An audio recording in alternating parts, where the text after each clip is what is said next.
वजीर सेहत हरीश राव ने बरहमी का इजहार करते हुए कहा कि बीजेपी तलबा की जिंदगियों से खिलवाड़ कर रही है। बीजेपी में हिम्मत है तो वो बीआरएस के साथ सियासी लड़ाई रहे, लेकिन आज बीजेपी इसके बजाय बच्चों की जिंदगियों से खिलवाड़ कर रही है। वजीर मौसूफ ने बीजेपी लीडरों पर तनकीद करते हुए पूछा कि क्या बच्चों की जिंदगियों को दांव पर लगाकर सियासत करना जरूरी है। उन्होंने वाजे किया कि कोई भी हुकूमत आने वाली नस्लों के लिए काम करेगी। उन्होंने मीडिया से बात करते हुए कहा कि रियासत में बीआरएस की हुकूमत है, मरकज में बीजेपी है। हमें आने वाली नस्लों के लिए काम करना चाहिए, लेकिन सियासत की खातिर आने वाली नस्लों की जिंदगियों से खेलना मुनासिब नहीं। रियासत और मुल्क की आवाम ये सब देख रही है। उन्होंने कहा कि 10वीं जमात का पर्चे के लीक होने का मुलजिम बीजेपी का एक कारकुन शामिल है। उन्होंने इल्जाम लगाया कि बीजेपी के कारकुन ने जानबूझकर इस पर्चे को लीक किया और इसको सोशल मीडिया के मुख्तलिफ प्लेटफॉर्म पर वायरल कर दिया ताकि इसके जरिए सियासी फायदा उठा सके।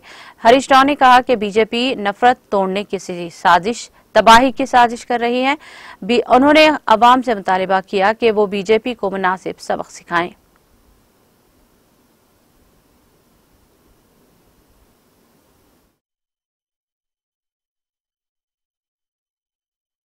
ఎవ్వరు కూడా పిల్లల జీవితాలతో ఆడుకోకుండా నిందితుడు ఎంతటి వాడైనా ఎవడైనా సరే అందరినీ కూడా మరి కఠినాతి కఠినంగా శిక్షించాలి।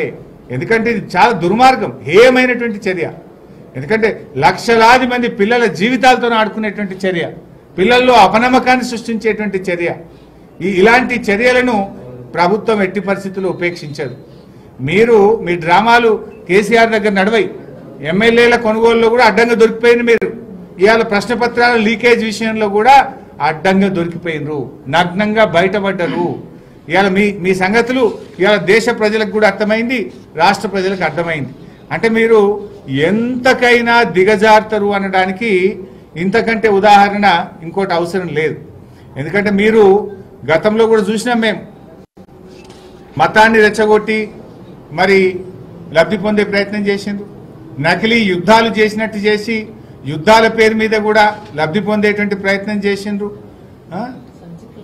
రకరకాలుగా మీరు ఇలాంటి కుట్రలు చేయడంలో సిద్ధహస్తులు। అంటే ఎంతకైనా దిగజారుతారు, నకిలీ యుద్ధాలు చేస్తారు, మతాలను రెచ్చగొడతారు, విద్వేషాలను జిమ్మే ప్రయత్నం చేస్తారు, రక్తపాతాన్ని సృష్టిస్తారు, ఎమ్మెల్యేలను కొనుగోలు చేస్తారు, చివరికి పసిపిల్లల జీవితాలతో కూడా ఆడుకుంటారు అనేటువంటిది ఇలా బయటపడ్డది। అంటే ఇలా పేపర్ లీకేజ్ విషయంలో రోజు పేపర్ లీక్ అవుతుందని ప్రభుత్వాన్ని బదనాం చేయాలి, ప్రభుత్వం మీద బురద జల్లాలనేటువంటి ఒక కుట్ర తప్పేమున్నది। ఇంకా ఇప్పుడు ఏ ముఖం పెట్టుకుని బీజేపీ నాయకులు మాట్లాడుతారో నాకు అర్థమైతలేదు। తల దించుకోవాలి బీజేపీ నాయకులు, సిగ్గుతో తల దించుకోవాలి బీజేపీ నాయకులు। ఎందుకంటే